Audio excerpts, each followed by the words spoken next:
فكلي واشربي وقري عينا فإما ترين من البشر أحدا فقولي إني نذرت للرحمن صوما. Hey everyone, Assalamu alaikum. I'm Yunus Mirza and welcome to the Islamic Mary podcast.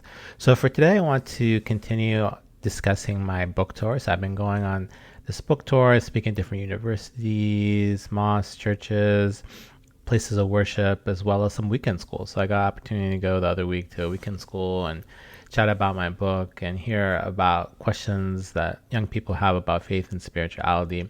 And one of the questions was, is Maryam more Christian or Jewish? And this is a fascinating question because it's a question that fits within larger Islamic studies. So Islam, as you all know, is a religion that comes after Judaism and Christianity and part of the quote-unquote Abrahamic faith. So one of the debates within this discussion of Islam is Islam closer to Judaism or Islam closer to Christianity? And oftentimes when we have this discussion, debate is around whether Islam is more like Judaism in terms of law and ethics and commandments, or more like Christianity in terms of love, mercy, and grace. So when I look at the story of Maryam, I see both elements. I see elements that are Christian, and I see elements that are Jewish, but of course, as my book suggests, that there is an Islamic Mary, that there is a Maryam that is specific to the Islamic tradition. So let's go through the story of Maryam and look at maybe the quote-unquote Christian elements there, and then look at the Jewish ones, and then maybe you can decide. You can decide whether Islam or Maryam is more Christian or Jewish. So the first thing is that when you look at the chapter of Maryam, many people will immediately say, well, this, Islam is more Christian, right? It has Jesus within it, Isa has Mary, Maryam, and it has these figures which are understood to be Christian. You also have discussion of the disciples, the idea of Christians being Nasara, the helpers, and maybe being the forerunners to the supporters and helpers of the Prophet Muhammad. So when you look at specifically the story of Maryam, you see that there are certain words that are used that have a Christian undertone. For example, in the famous story when Jibril, he comes to Maryam, and he tells her that you're going to have a son. He says, قَالَ إِنَّمَا أَنَا رَسُولُ رَبِّكِ. Right, so he says, I'm a messenger and I'm coming to you, right? And once again, what's fascinating in the Quran is this direct discussion that he's specifically speaking to her. And he says, لِأَحَبَ لَكِ غُنَامًا زَكِيًّا. So I'm coming to you, I'm here to grant you and announce to you a gift of a pure son. So what's used here is the idea of zakiyah. And this word is used in Islam to talk about tazkiyat nafs, or purifying the soul, and also about purity of trying to become a better person. And you could argue this was part of the mission of Jesus. So Jesus, Isa, was not simply a man that came with particular laws or commandments about morality, about ethics, about being a better person, about purifying your soul, about your heart. And this word of zakiyah used to describe Jesus, Isa, I think reminisces or similar, or gives connotations of the Christian Jesus, Isa as well. So later on in the chapter, we see that Jesus actually begins to speak. So this is very Quranic in its episode, that you don't have in the canonical Bible Jesus speaking, even though there may be other biblical traditions that have the young Jesus begin to talk. And he makes a couple of pronouncements. First, he says, I'm the servant of God. He's granted me scripture, made me a prophet, made me blessed wherever I may be. He commanded me to pray, to give alms as long as I live, to cherish my mother. He didn't make me domineering or graceless. Peace was me the day I was born, and will be on the day I die and the day I'm raised to life again. Such was Jesus, son of Mary. So a couple of points here that are very Islamic. First, he says, Inni Abdullah, that I'm the servant of God. And this is actually a popular name. In Muslim and Islamic culture, many people are named Abdullah. This idea that he's been granted scripture, a kitab. And this is similar to the idea of Islam having a kitab or a scripture, the idea of Ahl Kitab, the Jews and Christians, are similar to Muslim because they all have a scripture, and then maybe a prophet, right? So the idea of Nabi, this is very Islamic kind of Quranic terminology, that Jesus is understood to be a human mortal prophet, similar to the Prophet Muhammad, and made me blessed wherever I may be. And he commanded me to pray and to give alms. So the idea, aqimu salah wa atu zakah, that he's going to establish the prayer, he's going to give zakah, also very Islamic. And what I love here is he says, I will be here to cherish my mother, right? So even as a young child, he respects his mother. And throughout the Quranic and Islamic tradition, he's known as Jesus, the son of Mary. And he did not make me domineering or graceless. Right? So this is fascinating here, where he says, I'm going to be good to my mother, and وَلَمْ يَجْعَلْنِي جَبَّارًا شَقِيًّا, and he has not made me arrogant or overbearing or defiant. So this is also very maybe Christian understanding or subtext or connotation, that Jesus is someone that is very humble, right? That he's not arrogant and he's not overbearing. He's not someone that gets angry quickly, but is forgiving and loving. So I see kind of a Christian element there as well. All right, so those are the Christian quote-unquote elements within the story of Maryam. But now let's look at the Jewish ones, right? So this will be a surprise to many people.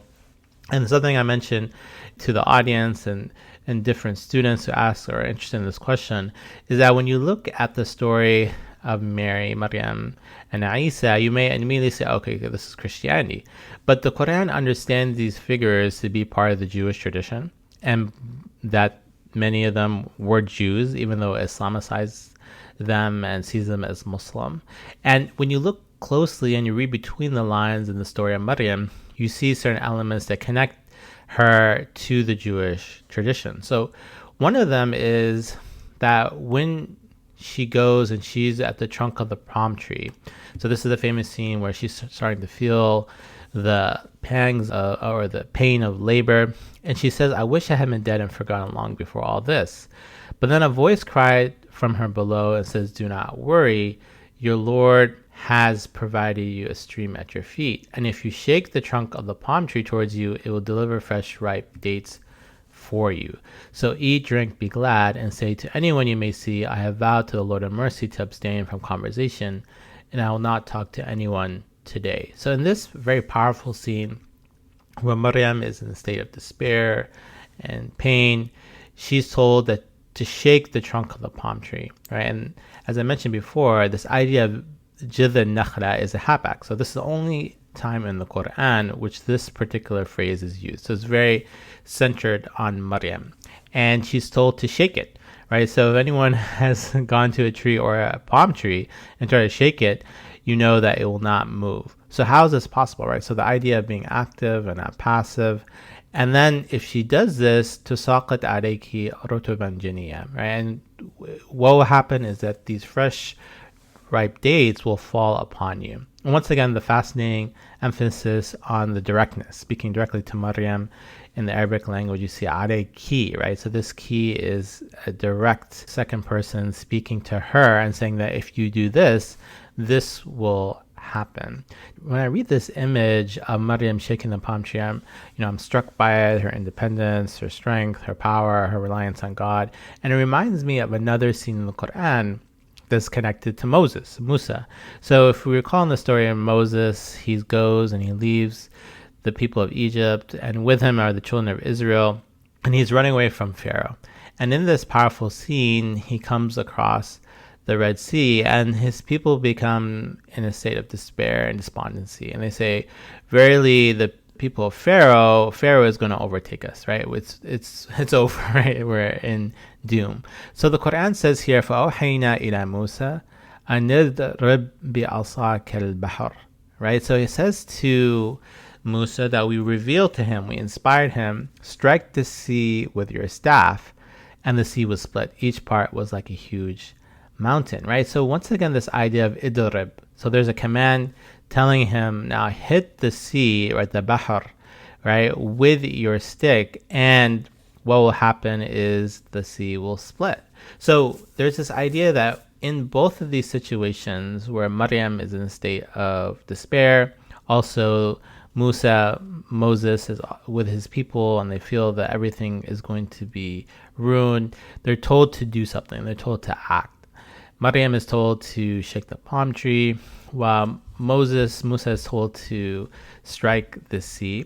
And by themselves, those two things won't do anything, right? Going and shaking a palm tree or hitting a sea with a stick is not going to really change anything in the long run. However, the idea is with the blessing of God, things can change, right? If you shake the palm tree, then you'll have these fresh, ripe dates. And if you hit the Red Sea, it will open. So that's one kind of image that strikes me as connecting Maryam to Moses and Musa. Now, another part of the scene is that after she shakes the palm tree and the dates come, there is a command to her, and it says, فَكُلِي وَاشْرَبِي وَقَرِّنِي عَيْنًا. So eat, drink, and put your heart at ease. So this is a fascinating phrase that you see throughout the Quran. Well, the idea of qurrata ayn, right? That you have the pleasure of your eye, the comfort of your eye. Your eye is at ease. And the idea is that you have joy, right? You have happiness. So she's going to eat and drink, and she's going to have happiness in her life. And she's then told that if she sees anyone, she should take a vow of silence to the most compassionate, and that she's not going to speak to anyone today. And there the word of som is used, or the idea of fasting. Now, this particular phrase is reminiscent and almost identical to the mother of Moses, of Musa. So we see that the Quran is intentionally making a connection between them. So in the early story of Musa, that he is born and there's this fear that he's going to be killed. So the mother of Moses, Musa, she puts him into the Nile. He goes to the palace. He doesn't suckle with anyone there. The wife of Pharaoh, Asiya in the Islamic tradition, she says, maybe we can adopt this child. Maybe he can be part of our household. They do not kill him. And then the sister, who has been following all along, she tells Asiya and the people of the palace that, hey, I know someone that can suckle this baby and take care of this baby. Eventually, he is returned back to his mother. And in this particular verse, it says, فَرَدَدْنَاهُ إِلَى أُمِّهِ. So we returned Musa, to his mother, كَيْ تَقَرَّ عَيْنُهَا وَلَا تَحْزَنْ. Right? And it says so that it would put her heart at ease and she would not grieve. And that she would know that the promise of God is true, but the majority of people do not know.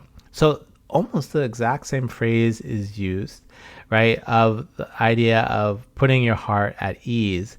And also in the story, the idea of I'm not grieving, right? I'm not being sad, or sad to the point of depression and despondency. So that's one other element that connects Maryam to that of Moses, of Musa, and quote unquote the Jewish tradition.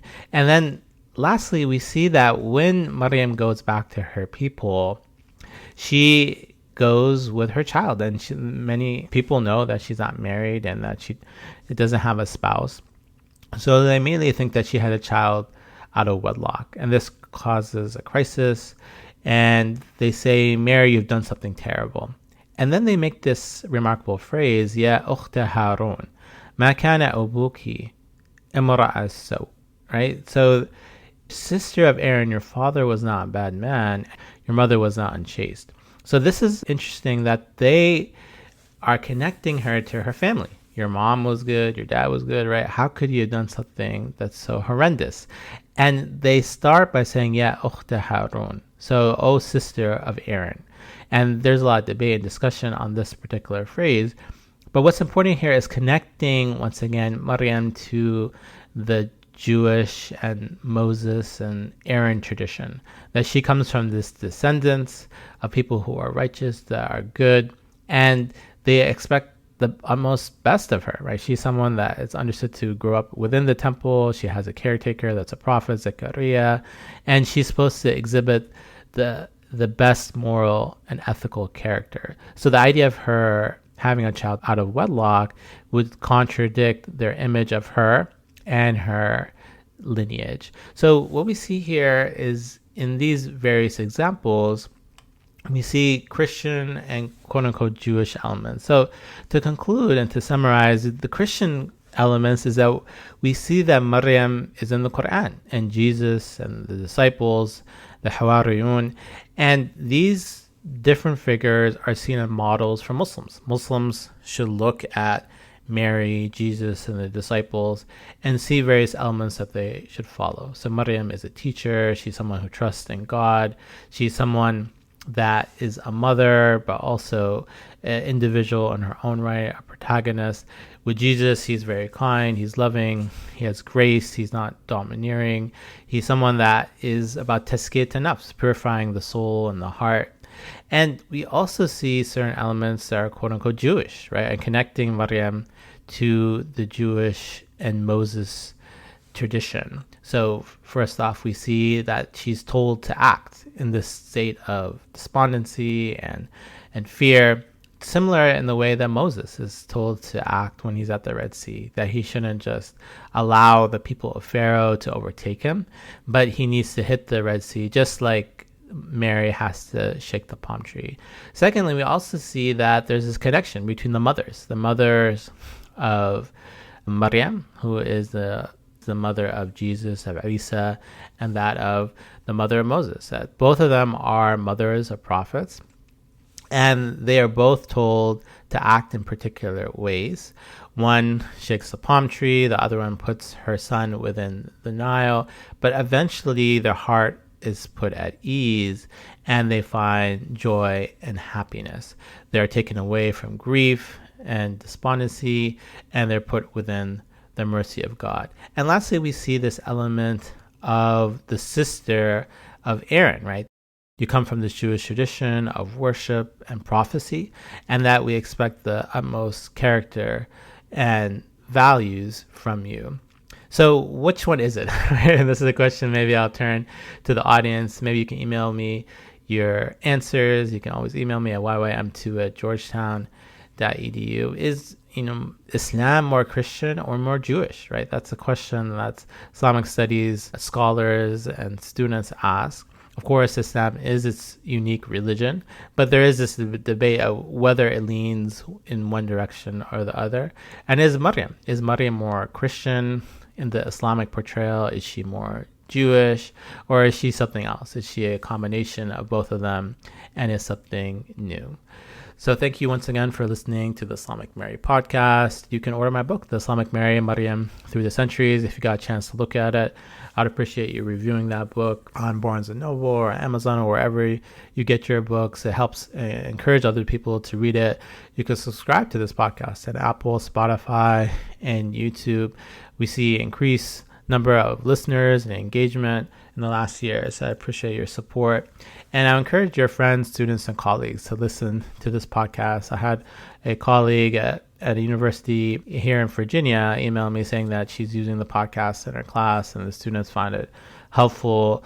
It may be helpful and useful also in study circles and book clubs. And we're reaching over 100 episodes of the Islamic Mary podcast. So you have a library that you can look through of interviews, of monologues, reflections, Quranic commentaries. You can also review this podcast. So I'm really happy to see that we have many reviews of the podcast, and once again encourages other people to listen to it. And you can visit my website and join my newsletter, where you can learn more about my book tour, my research, and my blogs. Thanks once again, and take care.